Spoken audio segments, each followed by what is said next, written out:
بس اتبصى وجه منه جون ضربه الجزاء الاهلي. فانا بس يعني هي دي الفكره، الكره هي فاول ولا مش فاول، ولا انا رايي اللي هي كورنر. فبحمد ربنا على نشوفها في الاستوديو التحليلي طبعا مع الكباتن ونقدر نشوفها برضو. بطلب بس الكابتن يشوفوها وهم اللي يقولوا يعني. طيب انا بشكرك جدا، ويعني اقول لك خلاص بقى يعني دعم منكم الفوز النهارده مش مشكله، والجاي افضل باذن الله. الحمد لله، وانا ببارك للعيبه على المجهود اللي عملوه النهارده، وان شاء الله الفتره الجايه تبقى احسن للنادي الاسماعيلي ان شاء الله.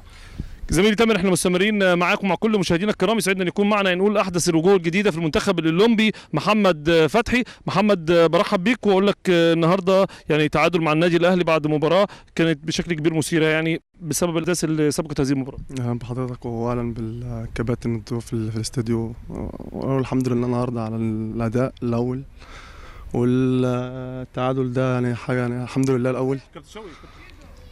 يعني ان شاء الله باذن الله هنكون اكتر حاجه النهارده مركزين عليها النهارده نكون شكلنا كويس في الملعب والاداء كويس، الفرقه بقت واقفه على رجليها زي الاول واحسن، وان شاء الله باذن الله اللي جاي احسن باذن الله مع كابتن طارق باذن الله.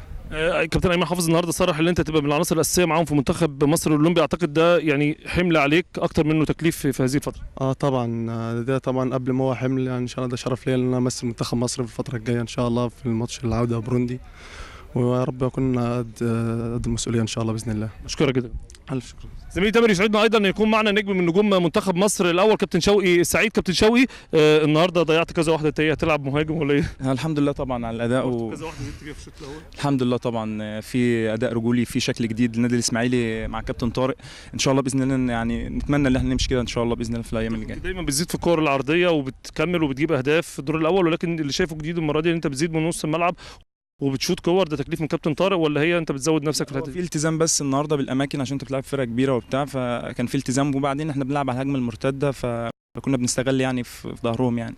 بس الكور اللي كنت بتزيد بيها انت زدت في حوالي 3 كور، اعتقد الشوط الاول كانت كور مؤثره. الحمد لله، بس ما فيش توفيق يعني، بنوفق في اللي جاي ان شاء الله. شايف التعادل النهارده يعني نفسيا ومعنويا اثر عليكم؟ لا طبعا التعادل ظالم بصراحه، احنا ما كناش نتمنى ان احنا كده، احنا عاملين ماتش كويس، رايحين بانفرادات ورايحين بكره كويسه، بس النهارده انت شايف يعني معلش كابتن ابراهيم ما كانش موفق النهارده، يعني شويه فاولات كتير عمال يشكل لهم فاولات من على ال 18 ما فيهاش اي حاجه. لازم الناس في الاستوديو برده يتكلموا ويدوا للنادي الاسماعيلي حقه، وضربه الجزاء يعني حاجه ظالمه بصراحه يعني. بس اشكرك جدا كابتن شوقي، الحق الاتوبيس بقى.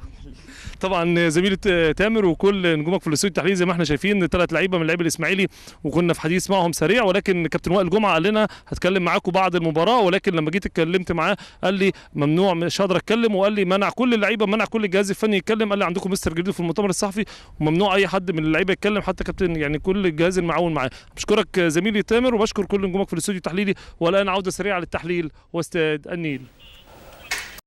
شكرا للزميل محسن محمود طبعا من الجونه على هذه الحوارات، وايضا بشكر الزميل المخرج شريف صبري في المؤتمر الصحفي والذي كان له اكبر يعني المجهود